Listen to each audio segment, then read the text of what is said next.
paralisado sa harap nitong dilim. Ano ang gagawin sa iniwan mong ningning? Paralisado sa iyong mga tula, naiwang tulala. Anong magagawa?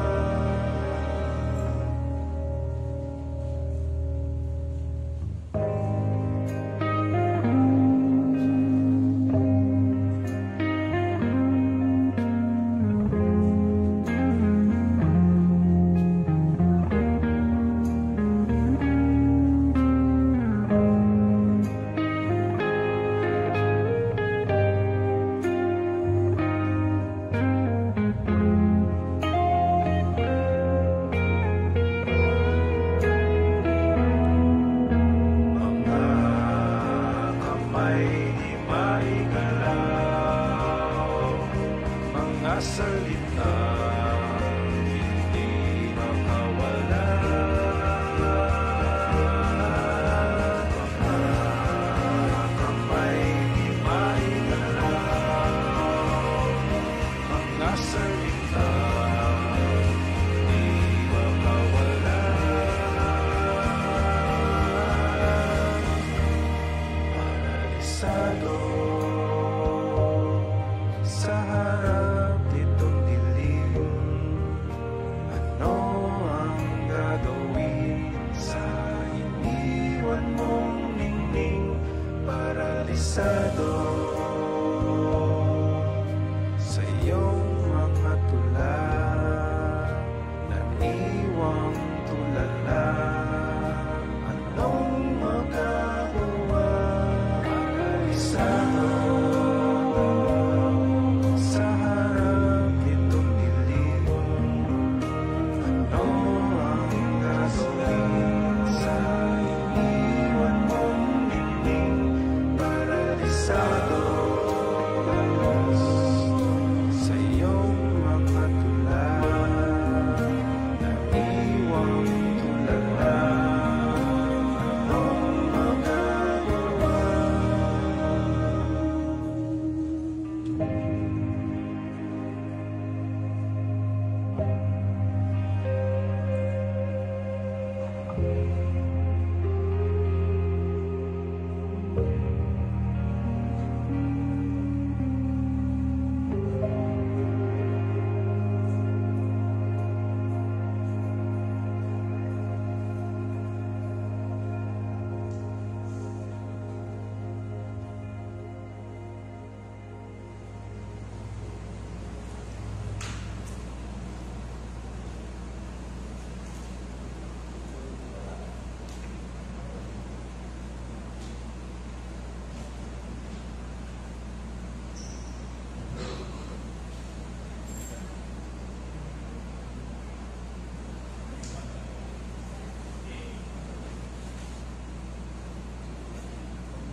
Paralisado sa harap nitong dilim, ano ang gagawin sa iniwan mong ningning? Paralisado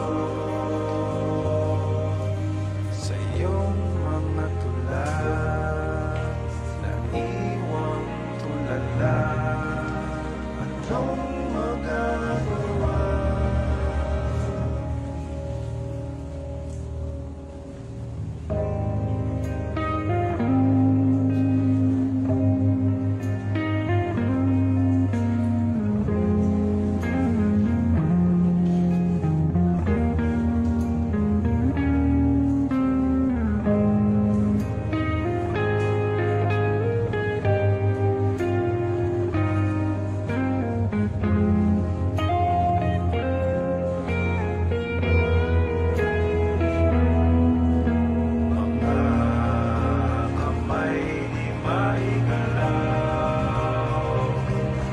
Salita hindi makawala,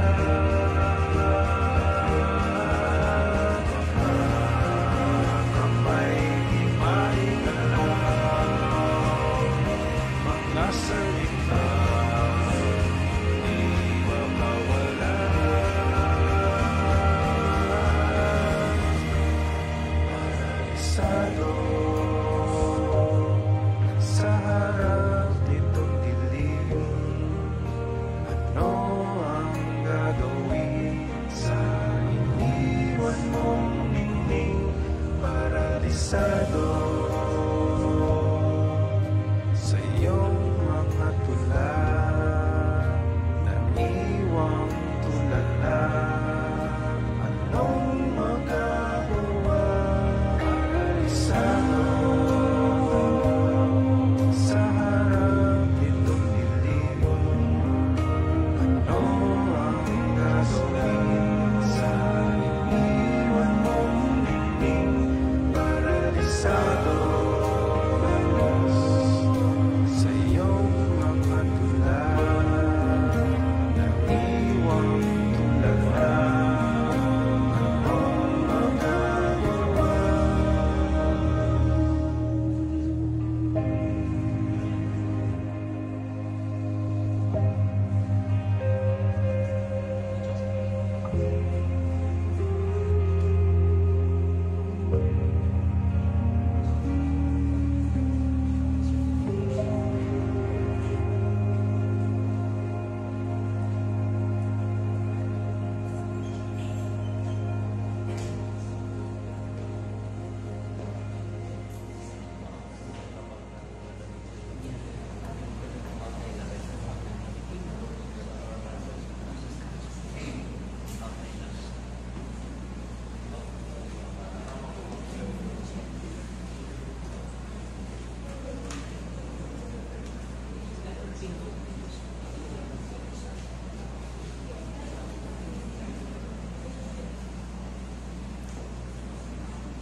Hello vlog! Welcome to my guys! Welcome sa aking buhay!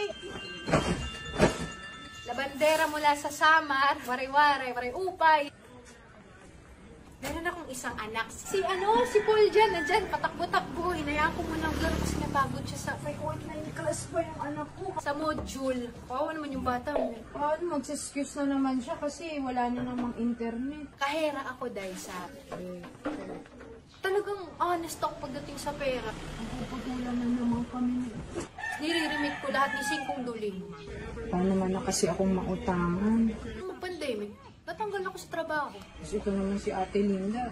Palaban ng palaban, hindi naman nagbabayad. Tapos may isa akong asawa, si Benji. Si Benji ko, May ada utang, hibenjik na naiwan. may pa'y maulit. Ano namang gagawin ng patay? Paano naman niya mababayaran yung utang? Si Benji, guard siya dyan. Pero Benji, Minsan, pag di siya nagagwardya, pag wala siyang duty, nagda-driver siya. iniwan mo na nga kami, nag-iwan ka pa ng utangan. Ay, Diyos kang buhay lang. Namiss ko kami. Kami ni nanay, nagkaroon kami ng business sa ibabaw ng overpass. Hindi ko lang kaya ako sa overpass. Tapos nakita namin doon like, O kaya mag-agent ako sa online sabong. kaso itong mga hindi ko naman alam, kapag wala daw kaming lagay, hulihin kami, kukulong daw kami dyan. Pinukuha nila yung mga paninda namin. Boys, mga nanonood dyan, mga kapitbahay ko, shout out sa mga gusto mong palaba. Kasi si Precious nakita ko nagpapalundri na eh. Dati sa akin naman yun eh. Just click my subscribe. Ayan. Galing-galing ko naman magkusot. Tapos biglang Paro G. Precious, Ronald ba? Ako sabi, bukas pa puputulin. Ay na naman sila doon. Iwan mo na doon. Iwan mo na.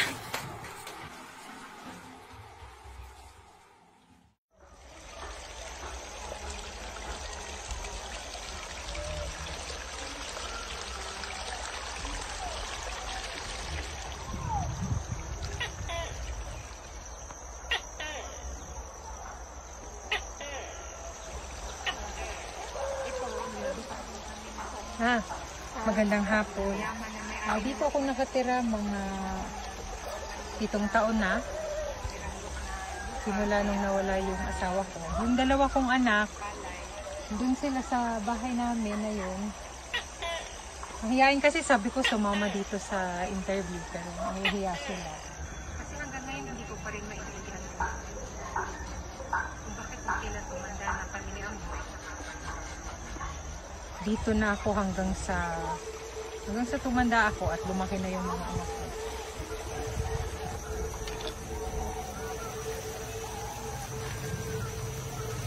Oy, magluto na kayo ha! Yun! Kailangan na nilang magsain.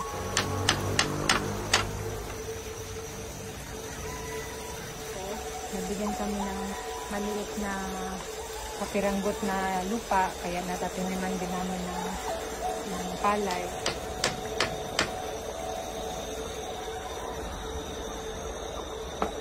Gusto kong pinapanood yung araw na lumulubog. Masaya dito kapag dapit hapon na, marinig mo yung mga ibon. Sa mga ganitong panahon, sobrang namimiss ko ang asawa ko si Amboy. Mas pinili ko na dito sa lugar na to tumanda kasi hanggang ngayon hindi ko pa rin maintindihan kung bakit kung kailan tumanda na kami ni Amboy saka pa yung ginawa sa kanya. Maayos ko namang napalaki ang 2 kong anak, nag-aaral sila pareho at sana ay maging mas maayos yung kinabukasan niya. Didilim na. Ay, yun yung mga kapitbahay ko. Sige, hanggang sa sunod na lang na papunta mo dito sa akin.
Magsitayo po tayong lahat para sa lupang hinirang ng Pilipinas.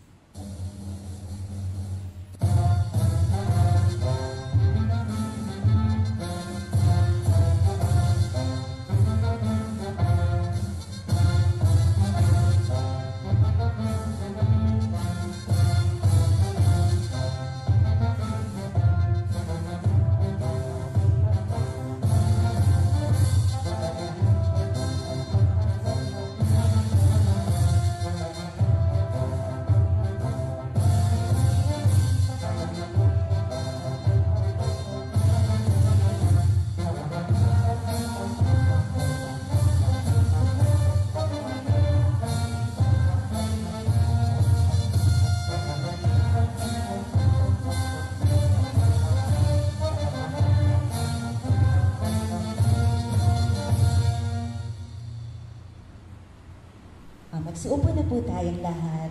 Maraming salamat po. Magandang gabi sa inyong lahat. Hello! Ayun, ako po si Adrian Vergara. At welcome, maraming salamat na nandito kayo ngayon. Yung lupang hinirang natin, namdamin na natin ang pagkanta. Malay nyo, nalalabi na. So, damdamin natin. Okay. Salamat sa pagpunta. Ako po pala yung director ng Mga Balo. So, pinerform to sa VLF last 2022. So, maraming salamat sa pagpupkop sa likhaan, ICW. Woo! Salamat po. And para po ipakilala ang likhaan at kung ano ang ganap series, narito po si Assistant Professor Rex Nepomuceno, Deputy Director ng ICW. Woo! Salamat yan. Maraming salamat po sa lahat ng tumalo para sa produksyon ito ng Mga Balo. Ako si Rex. Ipapakilala ko lang po saglit ang ganap series ng UP Institute of Creative Writing. Ang ganap po ay isa sa mga proyekto ng UP ICW at ito po ay mga serye ng mga pagtatanghal ng iba't ibang tipo ng panitikan. Nakikipag-partner po kami sa iba't ibang mga organisasyon, malikhaing individual at institusyon para ma-produce ang ganitong tipo ng mga pagtatanghal. Naniniwala po kami sa ICW na magkakabit sa pusod ang panitikan at ang pagtatanghal. Nagpapasalamat din po kami sa UP Department of Speech Communication and Theater Arts, ang aking home department. Narito po ang aming chair, si Associate Professor Oscar Sergio PhD. Napaka-appropriate po na itatanghal natin to sa Teatro Hermogenes Ilagan. Historically, ang THY ang nagpo-produce at nag-generate. Laboratorio po ito ng mga experimental, mga bago, untested din, syempre, ng mga produksyon. Alam ng mga estudyante natin yan sa speech theater. At syempre po, gusto ko lamang din i-note, para lang din sa liquidation, syempre namin. May feedback form po kami pagkatapos nitong ating produksyon. Pakisagutan, would appreciate it po kung sasagutan nyo yung feedback form. At kapalit po ng feedback form, ay libre po tayong pagkain sa labas pagkatapos. Bawal nga lang po kumain dito sa loob ng THY. Pero kapag labas po natin, maaari po yung snacks na ito. Ang produksyon po ito, gaya din ng banggit niyan, ay produksyon ng dula ni Maria Cecilia de la Rosa, unang sinig sa BLF noong 2022. At ito po ay isang dula tungkol sa mga politikal na pagpatay na naganap sa rehimen ni Rodrigo Duterte. Gusto kong sabihin na napakahalaga siguro na bagaman tungkol sa karahasan sa patayan itong dula na ito, napakahalaga na banggitin na yung dula na ito ay primarily all women led. Ang manunulat, ang direktor, lahat ng aktor po dito ay kababaihan. Naniwala po kami na sa panahon ngayon, ang feminismo ay hindi na lamang nakatutok sa laban ng kababaihan against sa patriarka, kundi sa laban ng kababaihan sa lahat ng forma ng opresyon. Synonymous po sa pagiging anti-oppression ang feminismo at mga kabaybaihan ang nangunguna laban sa opresyon at mga kababaihan ang nagpapaalala, mulit-muling nagpapaalala sa atin na kailangan labanan ang lahat ng forma ng opresyon na ito. Salamat kay Maki, salamat kay Yen, kay Sky, kay Alon, at saka kay Pau na nabumubuo dito sa produksyon natin. Ayun po, at promote ko na lamang din po, dahil nga itong ganap series namin ay pakikipag-partner sa iba't ibang organisasyon. Kung kayo po ay mga grupo, institutions, at syempre departments, na may mga gustong stage na mga pagtatanghal, kahit ano po yan, bago, experimental, ano man po itong tipo ng pagtatanghal, in-invite po namin kayo na makipag-coordinate sa ICW. Ayan po, susuportahan po namin ito at syempre pupundahan namin itong mga, mga adhikain po na inyo na ito. Email lang po kayo sa ICW. Sa akin, halimbawa, pwede rin po. Sana po ay maging mabunga itong gabi na ito. Maraming salamat po lahat sa inyo sa pagpunta. Maraming salamat, Sir Rex. At thank you dahil nagkaroon kami ng espasyo para makapaglaro sa pagtatanghal. Bihira yung mga ganitong platforms. So, kaya din, likha rin tayo. And from Sir Rex, let's go to ang aming minamahal na mandudula. Walang iba kundi si Gina. Wow. Maria Cecilia de la Rosa.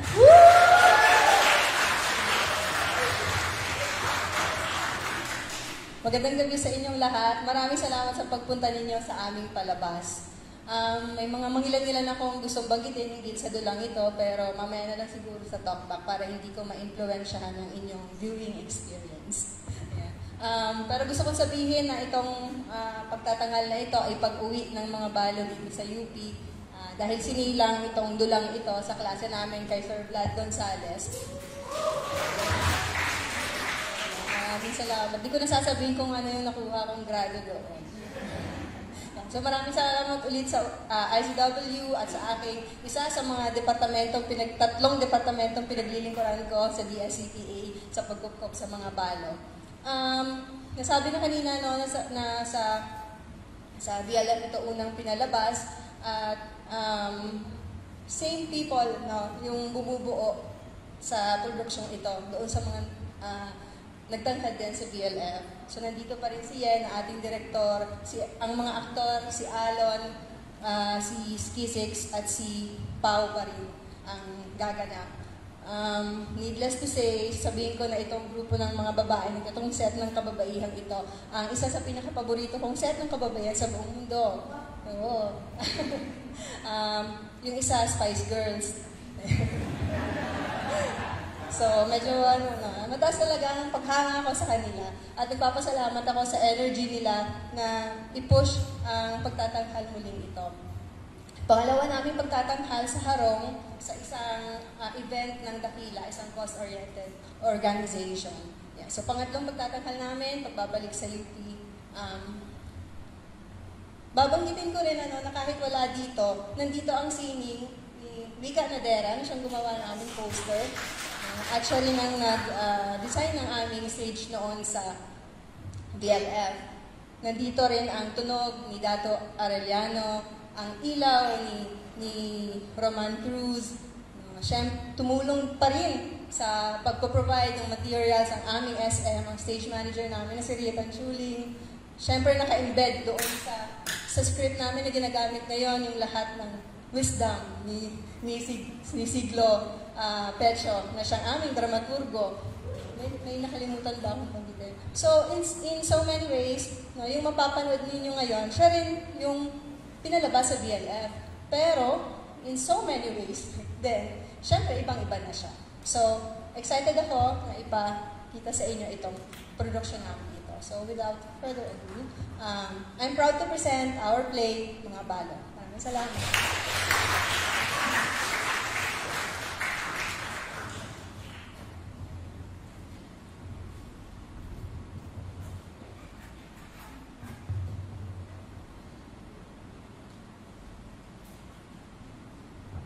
Alahanin lang po natin sa lahat ng paglilikha para kanino, bakit natin to ginagawa, bakit tayo lumilikha. Maraming salamat din po sa DSCPA in partnership sa Virgin Lab Fest, pati sa Writers Block, and of course sa ICW. Magsisimula na po ang palabas.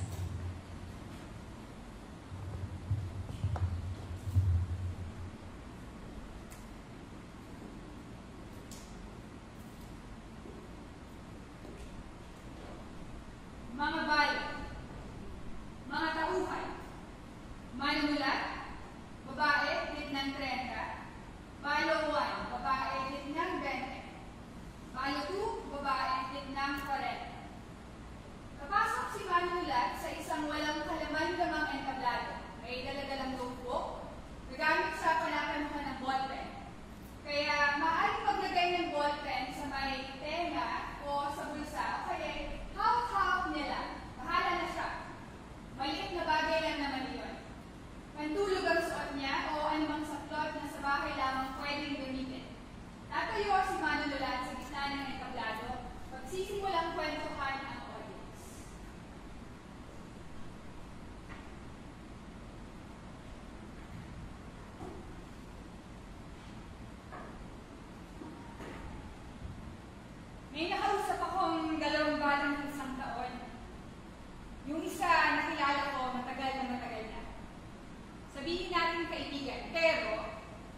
Hindi ko siya papangalanan dahil lagi siyang revolusyonaryo.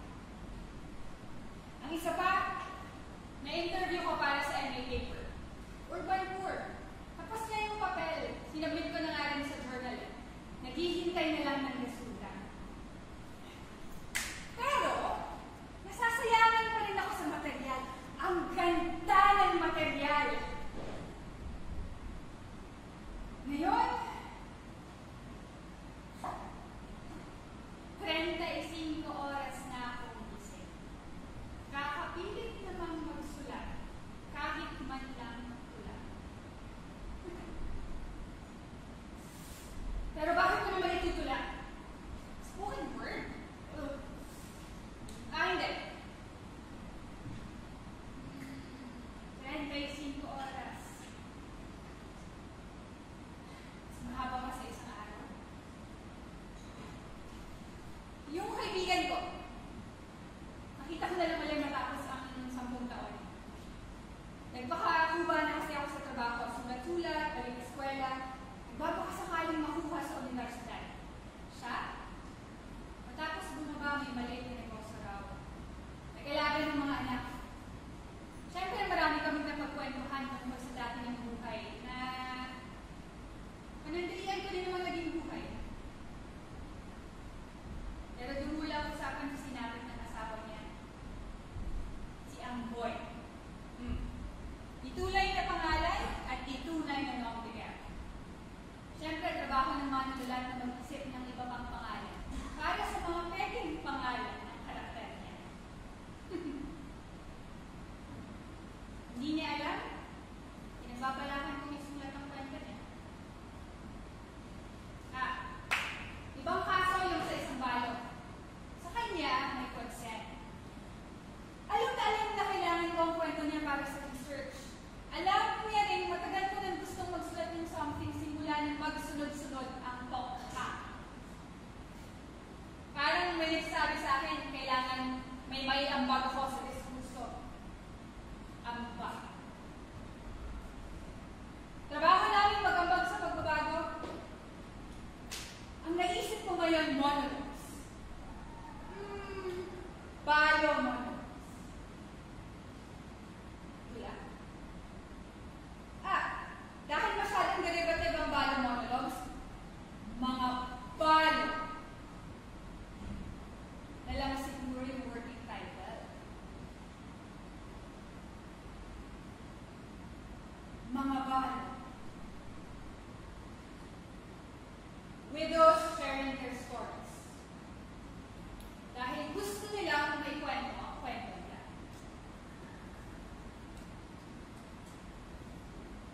Didilim ang entablado. Pagliwanag, makikita nakaupo si Palawan sa isang stool. May kausap siya sa labas ng bintana. Ang audience.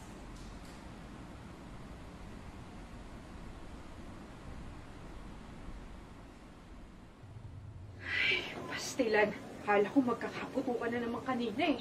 Ay, ulitin ko pa tuloy yung labada ko. Buhat-buhat ko po, ma'am, yung palanggana, ma'am, dahil magbabanlawak. Nagulat ako, di natapon sa putik yung bata. Takbo agad ako sa loob ng bahay. Para maupay lang kay nagkukulaw lang yung TV. Ikaw, Pi, saan ka nagtago? Buang, doon ka talaga nagtago? Di ba nga kakahalugog lang yun ng isang buwan? Akala naman nila may makahanap silang shabu sa Snowbear at saka mga Max. Ay, kapagod din ito, ma'am. Parang ganito rin kami ni Mama noon kapag hinahabol kami ng MMDA. Stilan, tumigil na nga po ko sa pagbendor. Nauwi pa rin ako sa habulan. Ka ba natatakot, Bi? Bakit ka nandito? Purapay pa, di. Halabi na siyang kaya. Baka nakitago kila Dominic? Huwag, Bi. Hindi ako pwede lumabas ng bahay, Bi. Baka hindi ko pwede iwan ng bata. Pero maupay na lang, wala pa dito ni Benji. Mahirap na din, ma'am, pag nandito yun kasi mapula po yung mata kapag galing sa trabaho. Pag galing po sa shift, opo, ma'am. Ay, pabaigait. Mamaya na po lalabas. Wala namang maganda sa mga damit natin. Tsaka puro basa. Sino naman ang kukuha niyan? Pino. Ay, oo. Kinuha nga raw ang cellphone. Pastilan. Tingnan mo, mama. Kung may matatangay sila, tatangayin nila talaga, ma'am. Di nga nilang mga buhat yung mga kindi at saka mga snooper ni Alim Pioli. Cellphone nga raw po ang ninakaw, ma'am. Ano hindi nakaw? Paano ebidensya? Yung kina Alex. Oh, extension cord. Ma'am, extension cord. Ano naman po kinalaman nun sa drugs? Makapaghalugog po sila dito. Akala mo naman, kriminal yung tao. Sure ka mo? Urang aniwaran. Hindi nga nila kilala yung tao. Asya nga ni, di ba? Mamaya, magkakamalan pa tayo dito. Stilan, lahat tayo dito, nervyosa na. Hindi na ako nagkakape. Ko, babi? Kay ma'am. Nagkantado po agad ako, ma'am. Nung nagtakbuhan, ma'am, sering up, hala, uli na. Nakawan na naman. Peste, ma'am. Kuan, ma'am. Hulihan na naman po. Mamaya, may barilan na naman. Sanay na nga po yung mga bata dito, ma'am. Abulan, taguan. Ay, talaga ako, ma'am. Hindi ko na po pinapalabas si Paul dyan. Hindi na. Ay, totoo na. Alam mo ako, ma'am, hindi ako naniniwalang hindi sila papatay ng bata. Kaya nila. Wala pa man dito, ma'am, pero mababaliw talaga ako. Hindi rin naman lahat gumagamit. Oh, si Junjun. Eh, paano hindi gagamit, ma'am? Puyatan po yun. Puyatan po ang trabaho nun. Driver ka ng truck. Hating gabi ang biyahe mo. Eh, kaysa naman ma-aksidente ka. Pampagising daw po yun, sabi ni Benji. Nag-try din po siya dati. Asya na, di ba? Pag-driver ka, pahinante, checker, gwardya, o madaling araw, gabi. Ang trabaho mo, wala. Ganun talaga. B. Si Junjun, ayaw yan matungha. Pero tignan mo. Ma'am, tignan mo nagbagong buhay na nga po yung tao. Hindi pa rin po siya nakapalag. Hindi man lang po naka-explain, kasi rin mahiya punta. Sir, malinis na ho ako. Sir, promise, sir. Ano, ma'am? Dapat ba hindi na lang tumigil? Basta, ma'am, may mapatay sila sa isang araw, mission accomplished. No, be? Eh, ba't yung anak ni Ate Linda? Oh, ano ka? Hindi ko magamit yun. Hindi lalo namang hindi po sure yun. Hindi. Walang alam nun. Walang bisyo yun. Ang alam lang nun, mag-gitara. Oh, ma'am. Wala. Ma'am, kayo mga bata. Mataas pa po yung kamay niya, ma'am. Sabi po niya, sir, hindi po ako addict, sir. Huwag niyo po akong patayin, sir.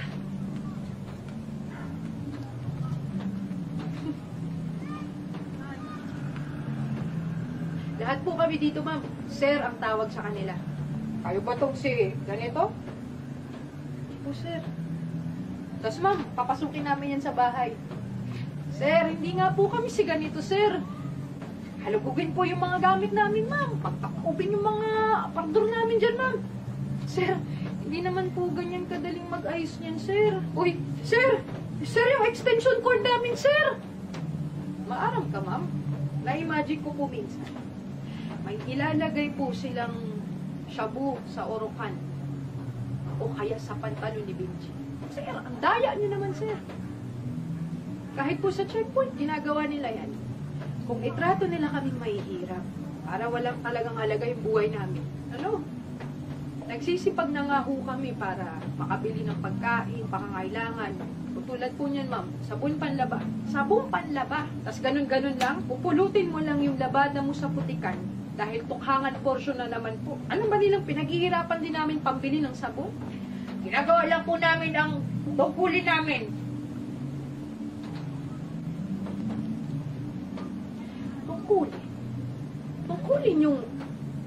Tungkulin yung mamirwisyo. Tungkulin yung mamatay ng tao. Tayo naman, no? Kahit papatay na. Sir! Sir na animal. Ay, ubiya, mabuhay. Sige po, ma'am. Magpapanlaw na po. Salamat.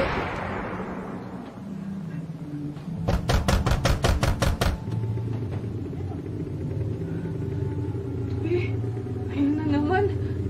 Ma'am, alis na ho tayo dito. Tulungan ko kayo dito. Kayo, ma'am. Dito, ma'am.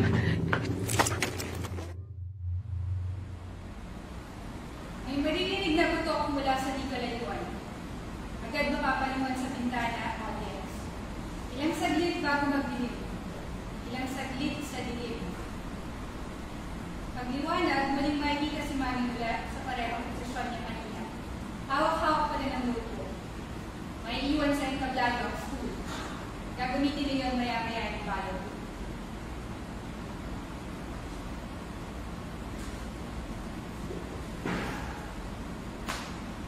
Okay na kaya? Halos lifted lahat yun sa interviews. Konti lang doon, konti lang dyan yung bet ako. 6 years into the drug war, heto ka nagsusulat ng mula tungkol sa bakha. So, come on! Matagal mo nang pinabuhutis ito sa EJK, di lang ha. So, bago na yun?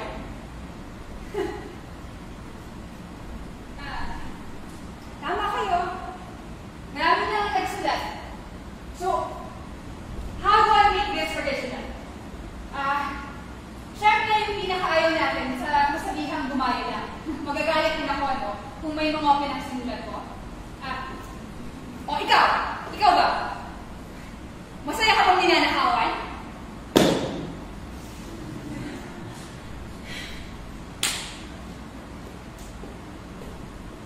Ngayon nakwento na ni Balawan yung kwento niya. Sabi ko, ang trabaho ko, iparinig yun sa iba. Mas ako na siguro tungkulin. Sana lang, mas matatagan ng kanila. Sabi kasi ni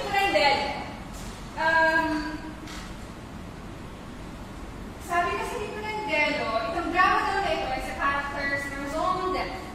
His vital function, necessary for his existence. Ay, ganun sana ang philosophy. Bakit nabubuhay si Balawan? Anong end goal? Ano bang drama niya sa buhay? Gusto kong i-fictionalize din.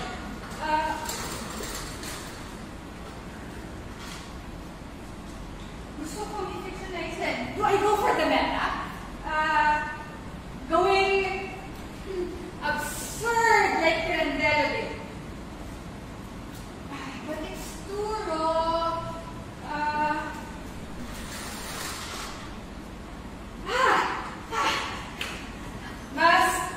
Mas experimental kaya. Yung article na gawin kong nila, may index citations in MLA.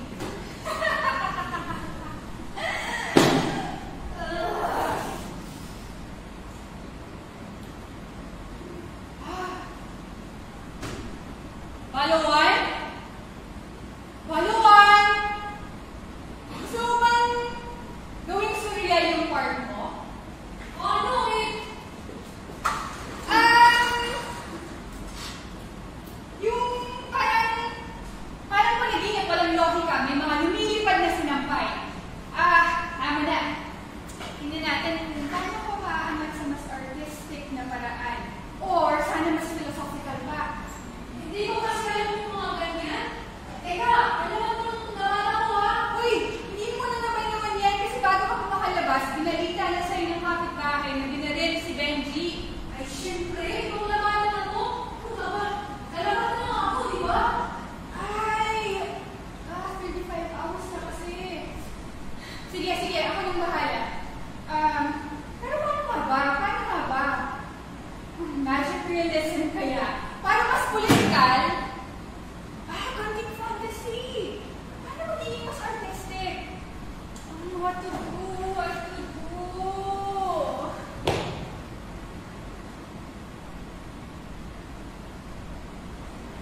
Ako, ayokong gawing artistic.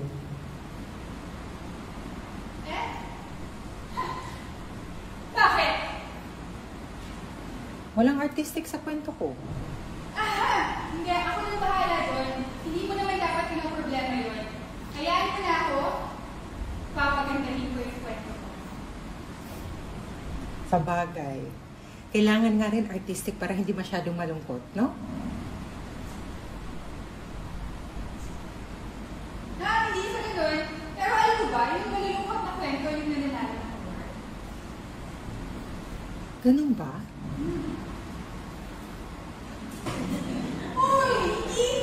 Hindi ganyan. Ako na basta bahala. Dito ka. Basta may kwento mo ang kwento niyang boy. Itunay na pangalan o itunay na nomika. Paano ko kaya ito susulat? Pagharapin ko kaya sila ni Balawan. Sa halip na magkahulay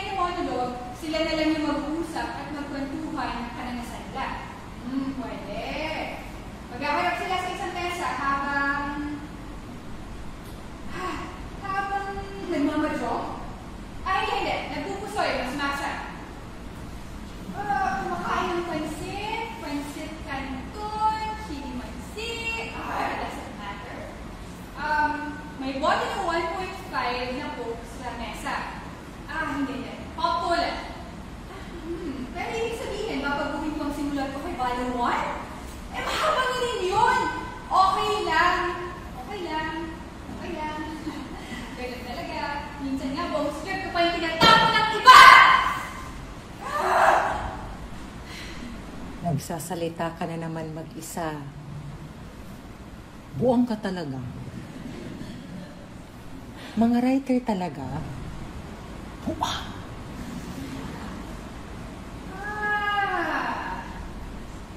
Magsasalita kang mag-isa.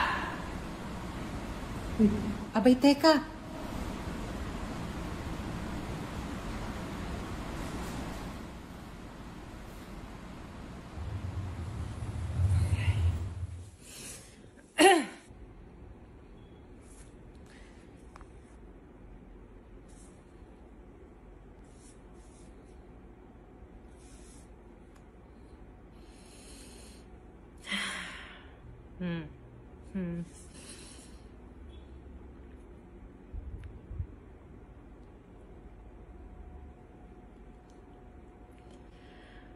Paano ko ba sisimulan? Alas 9 ng umaga, nang marinig ko sa radyo ang balita na may NPA na namatay sa engkwentro. Kabakab. Barrio Kabakab. Kilala ko ang Kabakab tulad ng pagkakilala ko sa sariling palad. Hindi ako manghuhula. Mahilig lang akong gumamit ng mga talinhaga. Kilala ko ang Kabakab tulad ng pagkakilala ko sa guhit ng sariling palad. Sa Kabakab kami kinasal. Malakas na baryo ang Kabakab. Ilang pag-aaral at training ang naidaos namin doon. 100% organisado mula kabataan hanggang senior. Maraming napasampasakbo. Malakas ang milisyang bayan. Pero doon namatay si Amboy. Sabi ng militar, engkwentro ang nangyari. Ikaw na nakarinig sa radyo, sigurado naniwala ka engkwentro ngayon. Pag sinabing engkwentro, may dalawang grupo. Parehong armado, maaaring nagkasalubong sila sa daan. Ayaw magpauna ng isang grupo, bang! Dapa! Mag-cover! Ganyan ang engkwentro. Engkwentro, sabi ng radyo. Sabi ng spokesman ng batalyon, basta, big fish. Engkwentro sa big fish. Maghapon kong sinubaybayan ng balita. Unti-unti, dinidescribe nila kung ano ang itsura ng KIA, Killed in Action. Kung ano ang suot. Ako alam ko na. Alam ko na. Matagal na ring nasa OB si Amboy, Order of Battle. Matagal na ring nasa Order of Battle si Amboy. Matagal na nilang pinaghahanap ang commander na si Amboy alias Tisoy. Bobo. Parehong alias yun.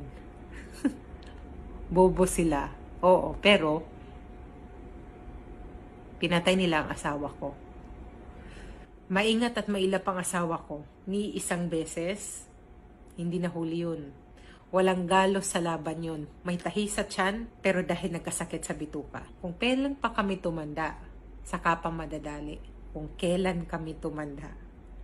Sabi ko nga, paano na ako nito mag-aasawa uli? 7 oras papunta sa punerarya. 4 na oras din ang layo noon sa Kabakab. Malapit sa kampo ang punerarya. Nangangamoy na si Amboy, malayo pa lang. Unang lumapit, yung kasama kong attorney, tulong sa amin ng munisipyo. Gordyado ng militar ang punerarya. Bili niya sa akin sa sasakyan, huwag ako magpapahalata. Kapatid ako, pag tinanong. Siya na raw bahala sa ibang tanong. Siya naman tong attorney. Naghihintay ako sa jeep. Matagal yung negosasyon. Yun nga, kinukumbinsi ni attorney ang mga sundalo na kamag-anak ako ni Amboy at kukunin namin ang bangkay. Nasaan daw ang ID? May ID ako. Bakit ito magkaibang apelyido? Sabi ng attorney, bakit? Pareho ba kayo ng apelyido ng kapatid mong babae? Matandang dalaga ba siya? Sa blanco ang mukha ng kapitan, biglang humirit. Kailangan daw i-escort hanggang may uwi sa Mulabe. Hindi pumayag sa attorney. Hindi na nila area ang Mulabe. Hanggang sa napapayag din na tingnan namin ang bangkay para ma-identify. Ako alam ko na. Pumasok ako ng punerarya, pagkita ko pa lang sa talampakan, kumpirmado ko na. Hindi ko nagpahalata, syempre. Gusto ko maglupasay, pero hindi ako naglupasay. Hindi ko naman naisip kasi na pwede rin maglupasay ang kapatid. Ang nasa isip ko noon, yung bili ni attorney na huwag magpapahalata. Wala akong emosyon. Nung makita ko ang mukha, sabi ko na lang, siya nga po, oo. Siya nga po ang kapatid ko. Pero sa loob-loob ko, hindi ito si Amboy. Gwapo ang asawa ko. Hindi manas ang mukha niya, balingkinitan siya, dikanto ang panga, maputi. Kaya nga Amboy. Ang bangkay sa mesa, namamaga. Maitim yung buong katawan. Hindi dahil sunog, kundi dahil nagkukulay na. Hindi man lang hinugasan si Amboy ko. Pero sana iniwan na lang nila sa kabakab, lilinisin siya ng mga masa roon.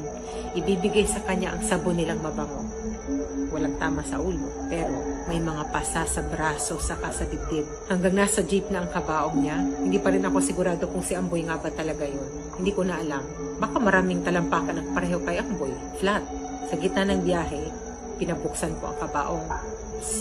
Pinashlightan ko ang mukha. Chinek ko ang ilong, pumatangos, pinilit kong umiyak para lumuwag ang dibdib. Napakapangit ni Amboy. Hindi naman marunong ang nag-makeup sa kanya. O baka sinadya?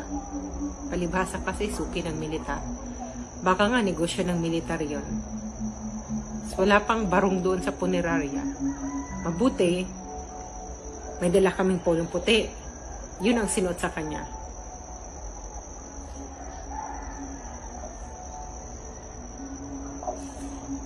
Gusto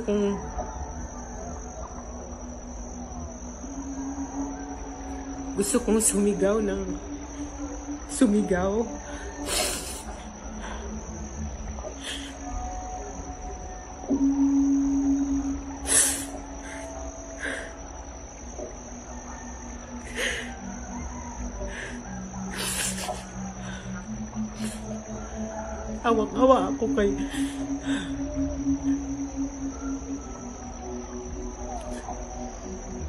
Awang-awa ako kay Amboy. Awang-awa ako. Hindi ko na naisip noon na hindi pa alam ng mga anak namin na totoong wala na ang papa nila. Ang paalam ko lang, titingnan ko kung sino yung namatay para kumpirmahin hindi yun ang papa nila. Hindi ako handang sabihin papa talaga nila yung patay. Hindi ko na naisip ang mga anak ko noon. Sabi ko lang, gusto kong idaan sa bayan si Amboy para ayusin ang makeup.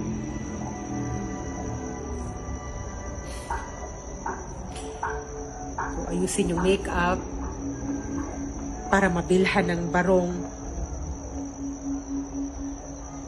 Magbabarong si Amboy. Para bang pwede mong iparada lang ang jeep para dumaan ng saglit sa tindahan. Kaso, may kabao nga pala sa jeep. Delikado, sabi ni attorney. Pero inaway ko si attorney. Sabi ko, wala akong pakialam. Sabi ko, umuwi na siya. Ako nang bahala kay Amboy. Niyakap ako ni attorney. Tapos, sinamahan hanggang sa bayan. Hanggang naayos kahit paano ang mukha ni Amboy. Kahit paano, naging kamukha uli siya ni Amboy. Hanggang nakapagpalit siya ng barong. Hanggang naiburol si Amboy sa bahay namin. Nakita siyang muli ng mga anak niya. Saka lang umuwi si attorney.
Pero ako sa palagay ko, ako'y nakakaintindi ng pagiging balo. Yung feelings, akin yun. Amin yun. Feelings ng mga balo yun. Di ba balo to? So, palagay mo, captured ng monologue ni Balo ang damdamin ng mga balo? Anong monolog? Yun! Ang koy! Ito! Yung parang dialogue, pero walang kausap. Yung dialogue kasi, magsasalita ako, sasagot ka. Yung monologue, dire-diretso lang yun. Gets ko na! Anina pa. Bakit ka ba bumalik? Tapos na yung parte mo Hindi ba? Siya pinakwento mo hanggang makuha niya asawa namin, ako hindi. Huwag ka nang mainggit. Hindi ako nainggit. Gusto ko lang din ikwento na nakita kong nakahandusay si Benji sa eskinita. May tama ng bala sa ulo at saka sa paa. Gusto ko lang din mag-explain na ang nanlaban yung pareho silang may armas. Sabay silang magbunot ng baril, magpaparilan, ang unang tamaan, patay. Yan. Sa tingin ko, importante yan. Maganda actually yun, pero kasi magkaiba yung atake yung ginagawa ko sa inyo. Pero parehong atake yung ginawa sa amin! Tama ka! Tama ka. Bakit naman? Pero gusto ko kasi iba-iba yung highlight.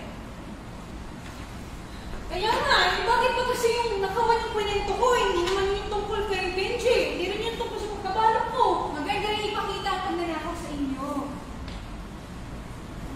Ninakaw din ang pera at laptop ni Amboy. Di na yun binalita sa radyo. Ayun. Salamat. Bakit nga ulit na-strike si Amboy? Nasa bahay siya ng masa. Nag-text pa nga nung hapon bago yung pangyayari. Galing daw siya sa labas, may trabaho. Inatake ng slip disc, kaya magpapahinga isang gabi sa kabakab. Pag tumatanda na ang revolusyonaryo, kahit anong tikas, marami na rin mga sakit-sakit. Madaling araw yun, tulog siya. Pinadapa yung masa sa labas. Sa itsura pa lang ng bangkay ni Amboy. Sino maniniwalang ikwentro yun? Dagdagan mo pa kaya ng tauhan? Babae lang ba gusto mo? Oo, para feminist. Gusto ko itampok yung tatag ng mga babae. Di ba matatag ang balong lalaki? Gusto ko nga feminist. Oops! Marami na agad kami niyan sa kilusan. Mga veterana pa, kung tatag lang. Alam mo na yan. Ay, lalo na kami. Thousand. Isama mo pa dyan si Ali Clara, si Jason, si Bebang, si Eklas, sila. Mga kaaway niya ata yan eh. Uy, bumang! Hindi Hindi. Ako lang ba yung in-interview? Ano namang kasing research yan? Hoy, marami kayo. Binanggit mo nga sa monologue mo, di ba? Balot to! Pirahan tayo ng itsura ng mga asawa natin. Sino mas guwapo? Si Benji kay si Benji, long hair. Tisoy si Amboy ko. Kaya long.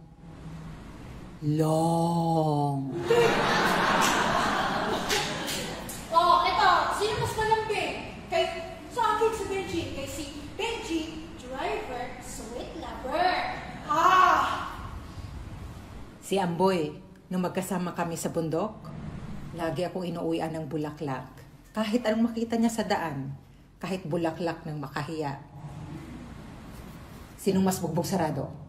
Salita ka na bala. Yung akin sa ulo at saka sa paa. Ayun sa'yo. Sinong mas bulok? Yung sa akin. Sa kabao mo na bulok. Pero siguro mas bulok talaga si Benji. Kasi isang buwan ka naman sa burol. Mas bulok si Amboy. Hinayaan lang siyang matuyuan ng dugo sa morgue. Uy, bakit magdimangan? Oy, sa sarili mo yan sabihin. Oy, hindi ako mayabang. Talaga? Talaga? Para sa ka nagsusulat? Di ba para may maiambag? Oy, nag-aambag ako. Writer ka, pero wala kang ibang maisip na salita. Puro ka ambag. May naitutulong ako. Hindi mo trabaho ang magsabi niyan.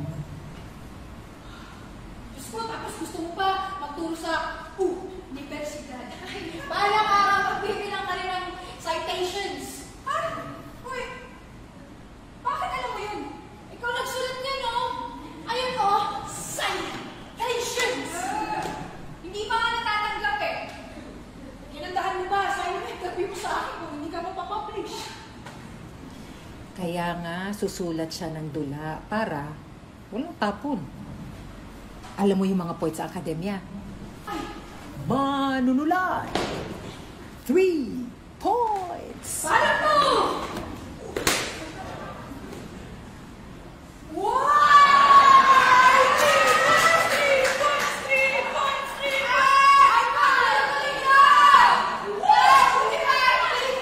Kilala ko ang kabakab tulad ng pagkakilala ko sa sarili kong mga plano. Ingat sa nektang Oh. plano! Mahabagos!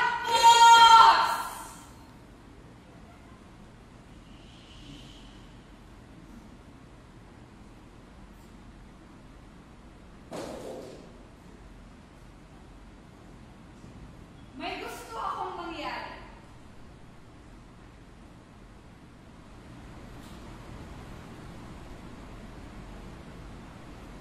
Gusto ko sanang maging character.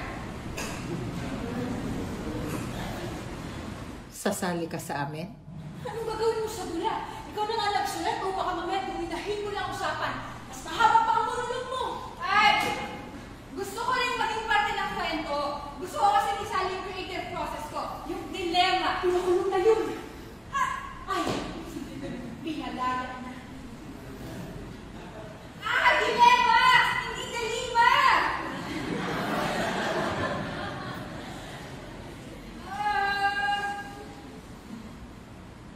Basta, gusto kong...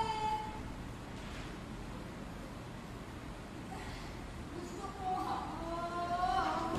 mong... Sumali! Gusto kong sumali sa dula. Oo, yung poetics, yung dilemma, hindi si Delima.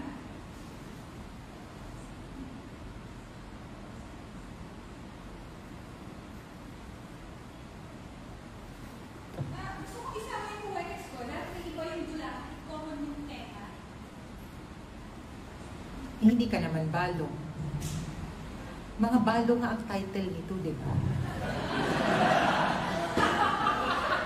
Pwede ko ilusot yan, isasama ko yung sarili ko. Hindi ka pwedeng sumali sa amin. Amin ang kwentong ito. Hayaan mo kaming magkwento. Ang dapat nyo naman, hindi kaya ako makakapagkwento kung wala ako. Talaga ba? O baka ikaw ang walang kwento kung wala kami? Kailangan nyo ako para makapagkwento. Kailangan mo kami, kailangan mo ang kwento namin, kailangan mo ang feelings namin. May kasasulat naman ako kahit wala kayo. Ano, oda sa mirarang itlog? Tama na, sumasama na kayo. Ikaw ang sumusobra. Papakialaman mo ang sasabihin namin na parang hindi namin kayang sabihin sa sariling salita. Kilala ko ang kabakab tulad ng pagkakilala ko sa sarili kong mga palad. Hindi ako maghuhula. Mahilig lang akong gumamit ng mga talinhaga. Hindi sapat sa'yo na makuha ang kwento namin. Gusto mo, ikwento mo sa paraan mo. Bakit hindi mo kami hayaang magkwento? Gusto mo pa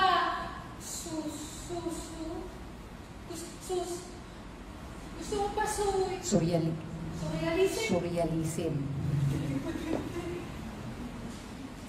Gusto niyo ba kopyahin ko talaga? Ha? Di ba ganun-ganun ka magsalita? Alam ko kung paano tayo magsalita sa kilusan, mas pipinuhin ko, mas gagawin kong revolusyonaryo. Draft pa lang naman ito, marami pa tong revisions!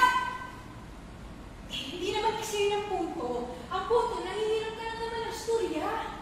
So, paano? Gusto niyo bang may credit kayo? Your credit is good, but we need cash.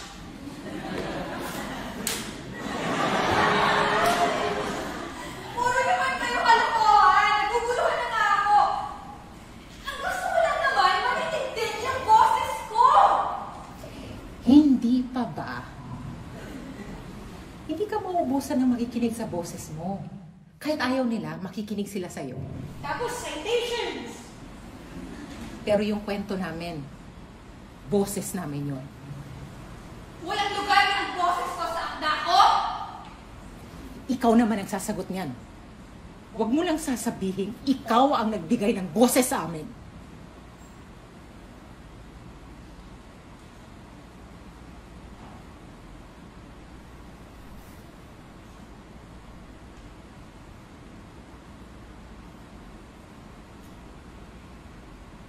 Sorry. Sorry kayo to.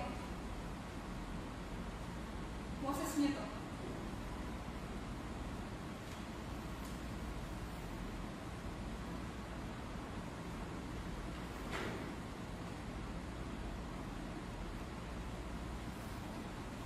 May gusto ba kayong sabihin pa?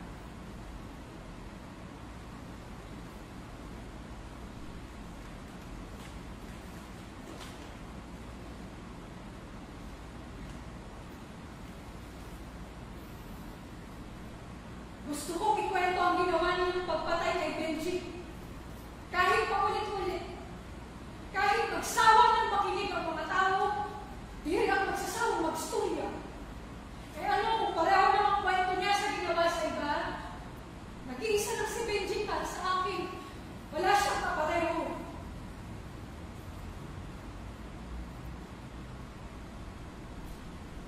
Ikaw, Balon.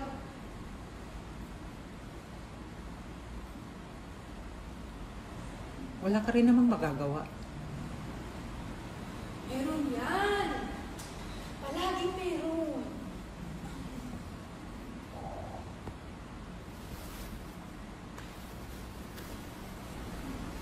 Kaya mo bang sabihin, hindi barong ang isinuot ko kay Amboy, kundi dignidad?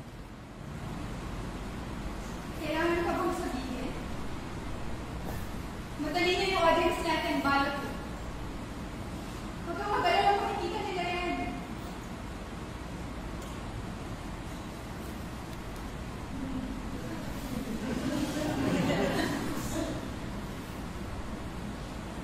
Kailan ba nila nakita si Amboy? O si Tisoy? O si Karudi? Si Kalara? Si Kasisa? Si Kapoldo? Si Kaela? Kailan ba nila hindi sinabing, kaya naman pala?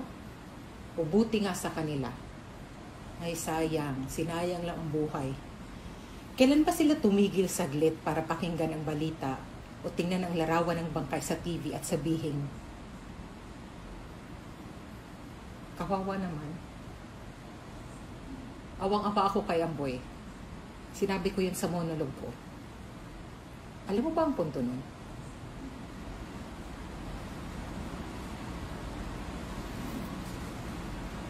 Natahimikan lang ang sagot ni Marilan. Long pause na naman. Pero magde-decide din siyang mag-note sa kanyang sinusulat.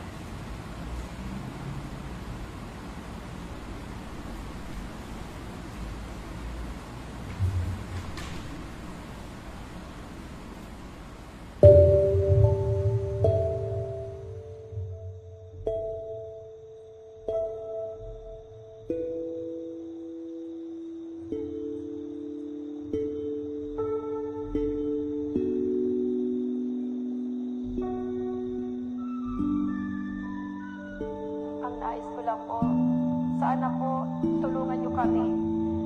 Tulungan niyo kami mabigyan ng kaswartungan ang mga pamilya namin na namatay.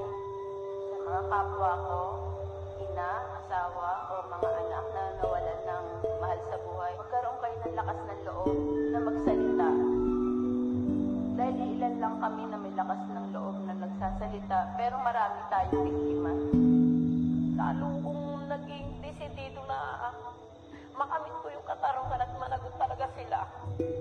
Hindi tayo kailangan manahimik. Tayo ay biktima, tayo ang nawalan, tayo ang namatayan, tayo pa ba ang matatakot? Sana magising na kayong lahat.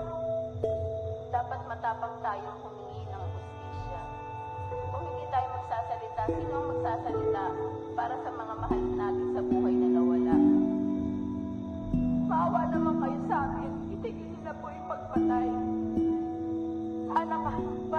mabigyan ng katarungan kami at makulong ka. Kahit araw-araw kita dalawin ka namin, masigurado lang namin na nakakulong ka. Kami po, hanggang ngayon, humihingi ng hustisya. Hindi namin makamit ang hustisya. Dinadagdagan niyo pa po kami mga biktima. Itigil niyo na po ang pagpatay.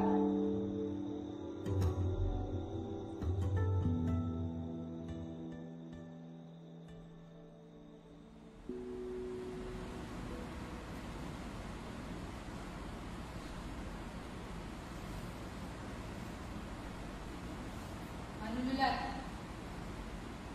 Bakit nga pala wala akong pangalan? Dami-dami kong pangalan sinasabi. Ako walang pangalan. Kaya ano? Malala naman ako ah. Di totoo yan. Ilalagay mo yung pangalan mo dyan sigurado. Bigyan mo ako ng pangalan. Kahit ipento na yan, bigyan mo ako ng pangalan. Sinadya na yan. Para sakaling makilala natin ang kwento. Sakaling mang mapanood natin. Hindi ako papanood ito. Bakit? Dahil wala kami pambili ng ticket? Hindi sa ganoon. Mas pa Dahil hindi na niya tayo kakausapin pagkatapos nito. Matutuloy niyo na ang buhay niyo. Problemahin niyo ang mga totoong problema. Samantalang ikaw, problemahin mo ang atake mo sa dula. Hahanapin mo pa rin ang drama. Ang aming raison d'être. May problema din naman ako sa araw-araw. Naghahanap din ako ng kakainin. Nahihirapan ko rin.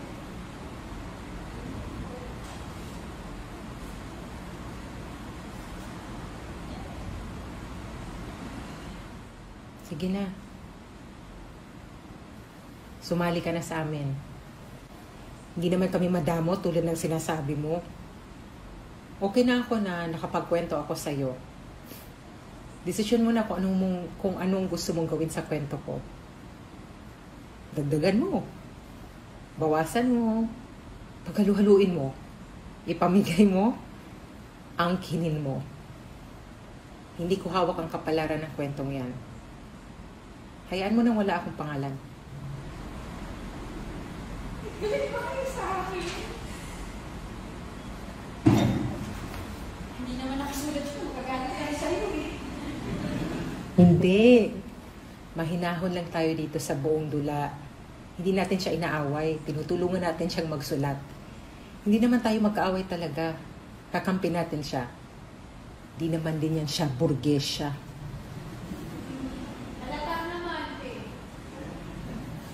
Ang payat nga eh. Wala bang nagluluto sa'yo habang lumilikha ka ng mga obra? Hanap ka ng boyfriend. Pero huwag manulat ha. Kasi sino magluluto sa'yo kung kayo lang susulat? Gumagawa ng obra.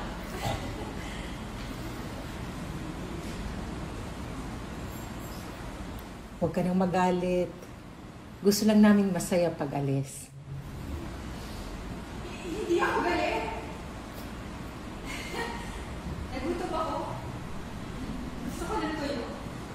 Astilante! Hindi ka tabulgi siya! Ano ka ng tubig? Bumutak ka na mo. Sige na. Kailangan mo pang mag-decide. Tara na balot to. Tapos na ba kami? Kailangan ko na kasi umuwi. Marami pa kami gagawin. May mujud pa si Paul dyan. Uy.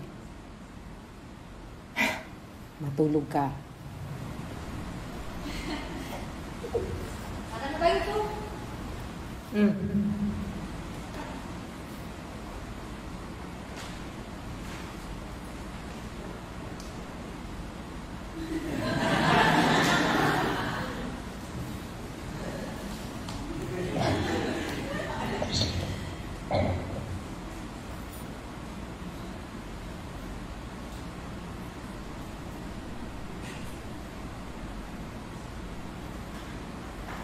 Yayakapin ng mga balot sa mga nila.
ang mga balon at nauli ng baka.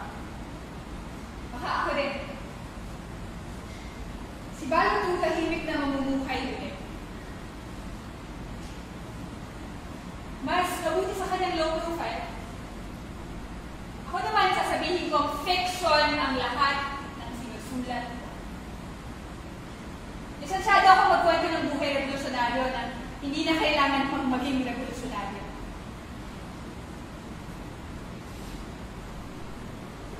Baka naman dumating yung panahon na maghilom ang mga sugat nila. Baka naman makatagpo ng bagong pag-ibig. Sa mismong oras na maghiwa-hiwalay kami, umabante na sila sa dapat nilang gawin. Ako naiwan sa pagdadalawang loob. Kailangan nilang magpatuloy, at ako rin naman. Pero may iwan akong naninimbang kung para kanino ang sinusulat ko. Para kanino ang sinusulat kong dula. Hipokrito ako pag sinabi kong para sa kanila. Pero gusto ko rin maging relevant sa mundo.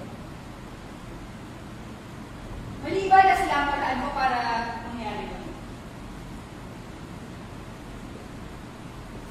Patulaan ko na lang ang ito. Ito lang ang magagawa ko sa ngayon. Sumali sa conversation. Maghahanap sila ng katanungan. Ito yung ambag ko sa kanila.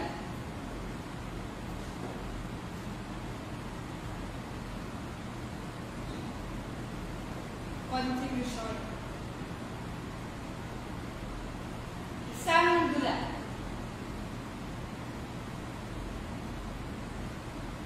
Paano po nito mababago ang mundo? Isali ko kaya sa palangka.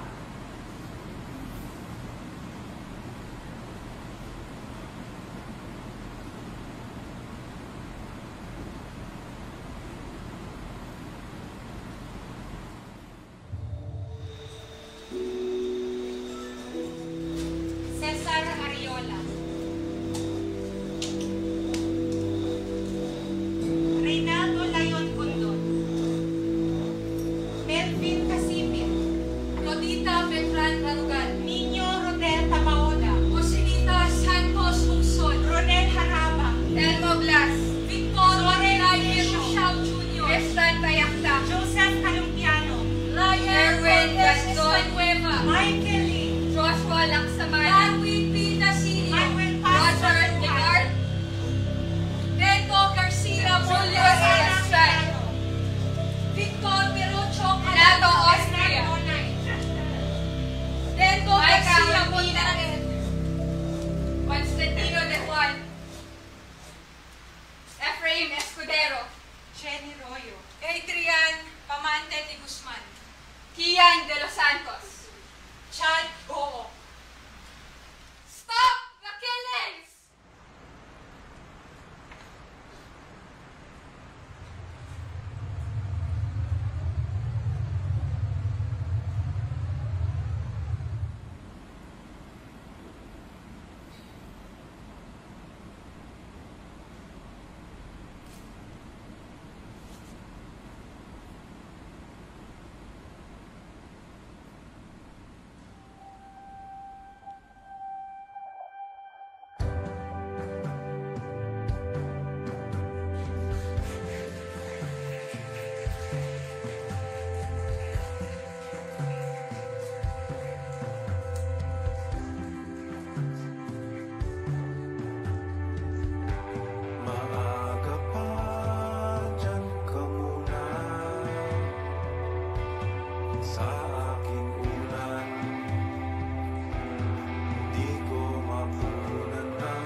Joel Sagara bilang mami nila.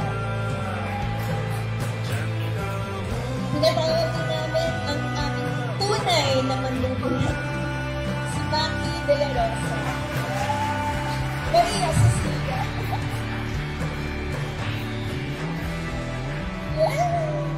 Wait, baka. Okay, sa sweet naman.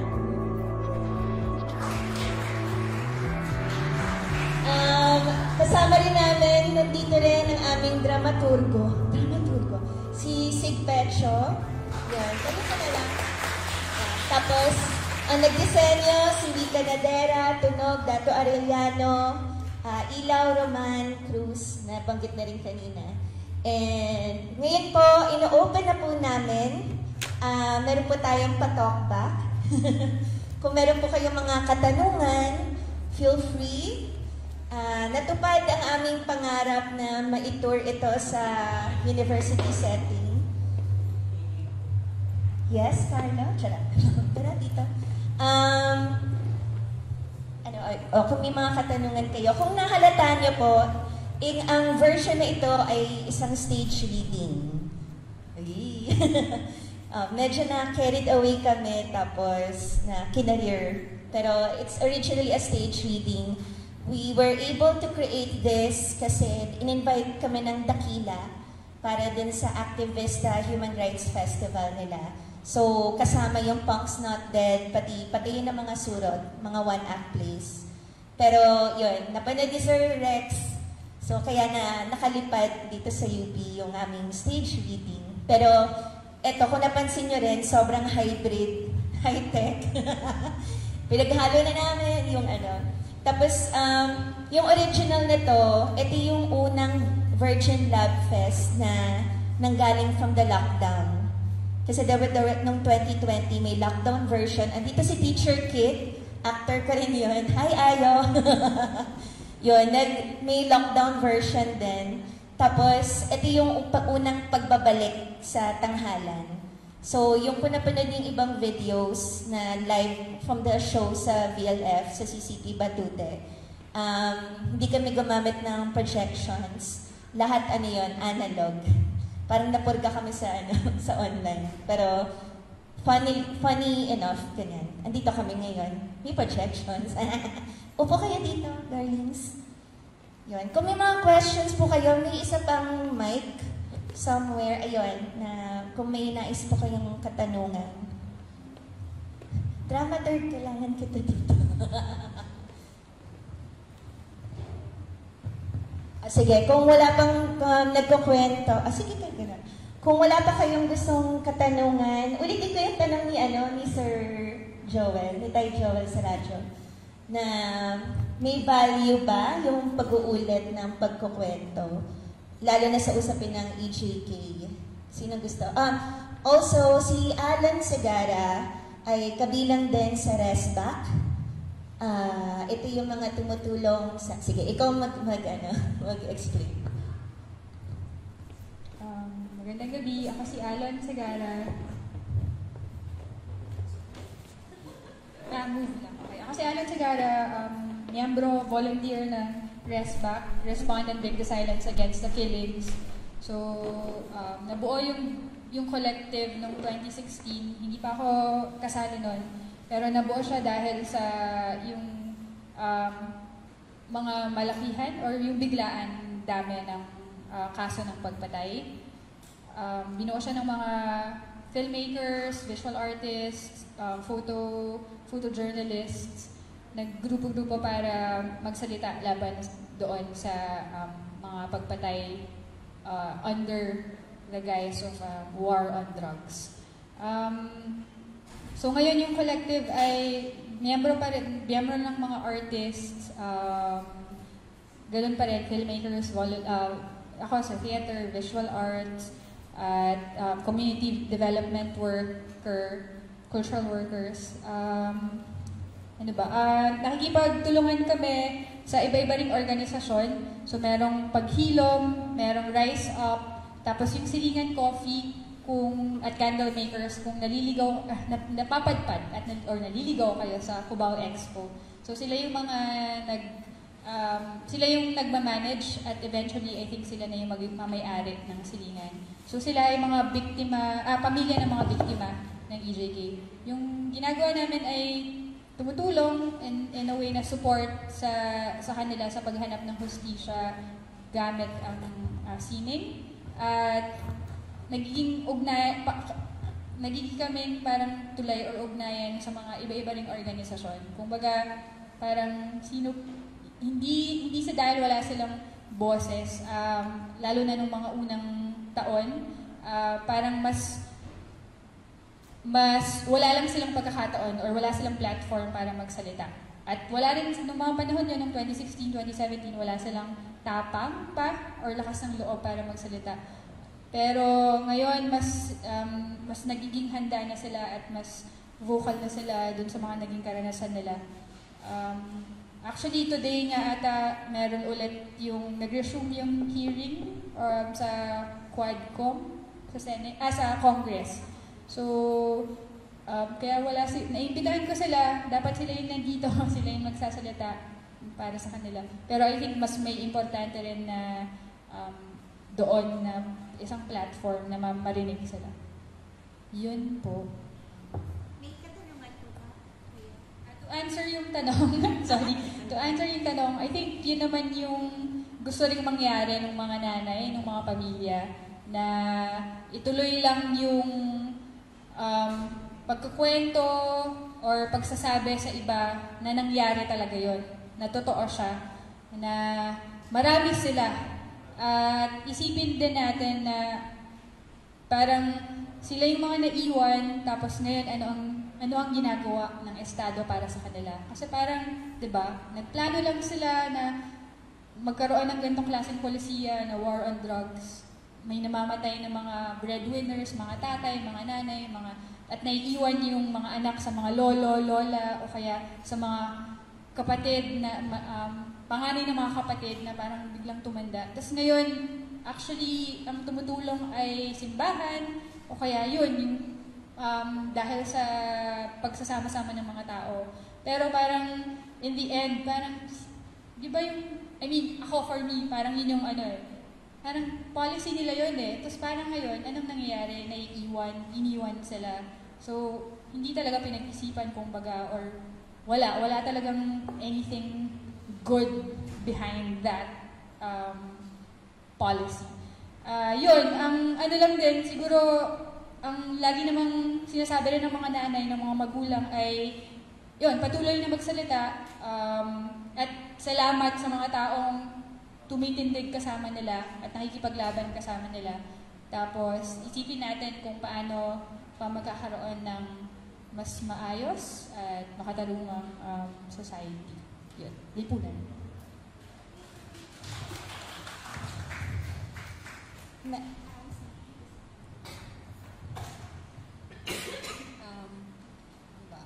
Ako naman yung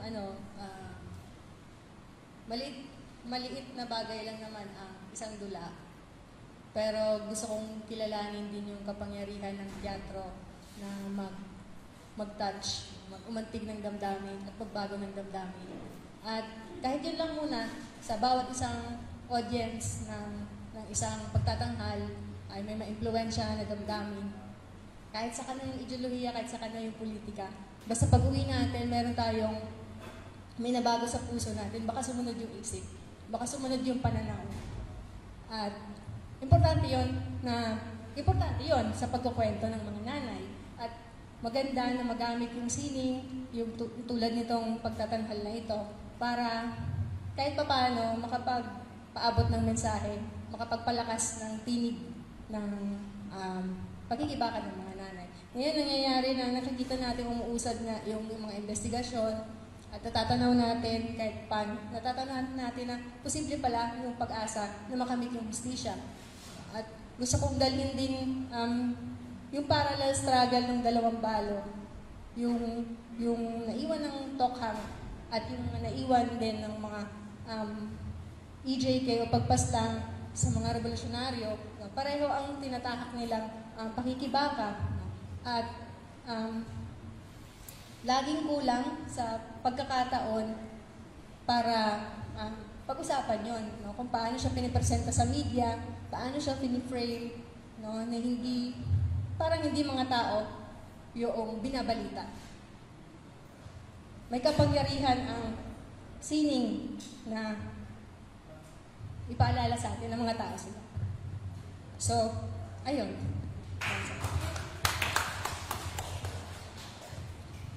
Sa katanungan po na kung may value ba ang pagre-retell ng story, especially ng mga balo, meron po. At habang paulit-ulit natin siyang kinukwento, mas nagkakaroon po ng bigat yung kwento. Lalo ngayon na nare-resurface yung issue, mas ito yata yung panahon na kailangan natin maging matibay at kailangan mas maging maingay yung mga ganitong kwento para hindi sila mamatay. Nung pong unang beses namin to ginawa itong stage reading, nakaramdam ako ng kaba at takot kasi ito na naman, kailangan na naman natin siyang, kumbaga nagre-resurface na naman, may nangyayari na naman. At habang nandito ang teatro, ang singing at ang mga artista, may boses at patuloy po tayong lalaban at ipaglalaban, lalo na ang mga biktima at mga naaapi. Siguro po may dalawang angle. Yung una, coming from a personal experience, nung una kong narinig ulit yung boses ni Duterte dun sa Senate hearing, medyo nag-war flashbacks talaga, yung mga late night, inuman ng pandemic, tapos kung paano niya ginagamit yung platform niya para baguhin kahit pa paano yung behavior ng maraming mga Pilipino sa pagtingin sa mga EJK, extrajudicial killings. Pero dun sa tanong na yun, parang nababalikan natin yung idea na oo, nakakapagbalik siya ng mga war flashbacks sa atin, mga alaala na hindi talaga natin gustong maalala. Pero tinutulungan din niya tayo maging matapang every time na hinaharap natin ulit yung mga ganong klaseng kwento at kinikwento natin yun sa mas marami pa. Siguro din siya, paalala din siya nung kampanya na never forget, never again.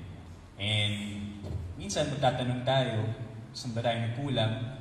Pero lagi naman din natin siyang kinikwento. So siguro reminder din siya na kailangan natin mas tapangan pa, kailangan natin mas maging critical pa sa mga prosesong ginagawa natin. Yung pangalawang angle siguro ay yung muling pagkukwento din ng mga balo. Kasi hindi lang naman kwento ng EJK, hindi lang naman kwento ng Tokhang yung baon ni Miss Maki dito sa kwento na to. Tinatalakay din niya yung kwento ng ethics ng pagsusulat, yung ethics ng pagbaon nga ng kwento na yun at yung anong gagawin mo sa kwento na meron ka. Siguro may cliche saying, no? Pag mulat ka na, hindi ka na maaaring pumikit. So, I think it's a constant reminder. Gano'n man siya pa-cliche for us. Parang kailangan nating tanggapin na meron tayong responsibilidad sa lipunan na ginagalawan natin lahat.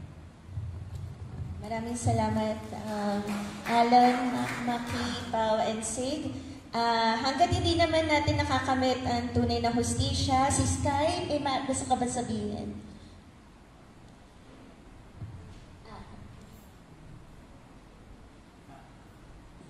Wala na siyang audio.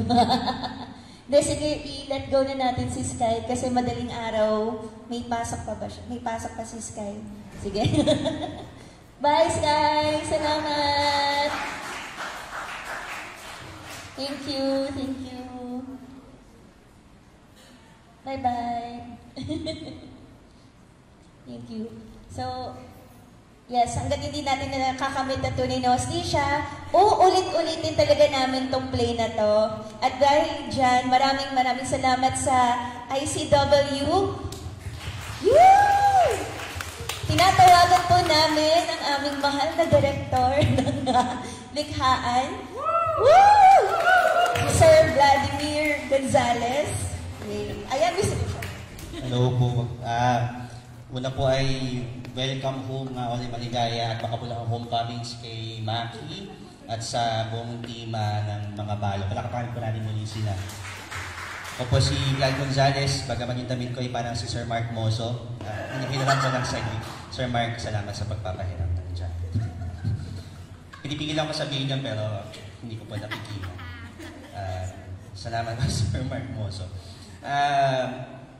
Yun nga, makabulan ang pag-uwi. At kasama ang paalala, sinabi po nila na lagi may kapanatagan sa pag-uwi. Anumang salimuot ang bitbit dahil mabigat nga po ang play at ang usapan. Pero kasabay ng homecoming ng dula ang reunion din sa mga artista. Kaya rin po ako masaya sa teatro na nakaugnayan ko sa iba't ibang panahon at kapasidad. Madalas bilang tagapanood at taga-picture ng play. Minsan kasama sa produksyon, si Pao po ay nakasama ko na rin sa isang play noon. At sayang na hindi na nabutan ni Miss Kisig bilang kakumarehan o kwentuhan lang kung tukol saan-saan. Si Miss Kisig ay nakakumarehan ko last 2017 pa sa birthday ng nanay ni Nick Pichay. Kasabay nito ay ihinahayag ko ang paghanga sa kanilang sikhay na itanghal at imulat ng paulit-ulit ang danas ng tokhang at war on drugs, ng extrajudicial killings at ang salasalabat na danas at tuntungan nito. Kahapon sa isa pang forum namin na may muffins din, pinag-usapan kung gaano kahirap iproseso ang trauma, lalo ang trauma ng iba. Dahil ino-question din ng manunulat, gaya ng sa dulang napanood, kung may kakayahan ba siyang ikwento ito, kung may karapatan ba siyang ikwento ito. Pero tila ang sagot at lunas ay naroon din sa mismong akto ng pakikipagpuno sa sarili. Dahil sa hiraya ng manunulat, noong unang panahon ay hindi ganito ang takbo ng mundo natin. Hindi ganito ang takbo ng mga bagay. Ganoon din sa kabilang banda sa kanyang hiraya at pagdinilay sa ating imagination na rin siguro bilang kolektibo, may mas magandang landas at pundong naghihintay. Kasi pag natin inisip yun, baka magpatiwakal tayong lahat. Kaya sana may ibang panahon at mundo bukod sa masalimuot na ngayon. Ito ang kolektibong hikayat, halina, baka pantasya, pero mas gusto kong isipin bilang pananalig. Pananalig nating mga alagad ng sining at sumusuporta dito.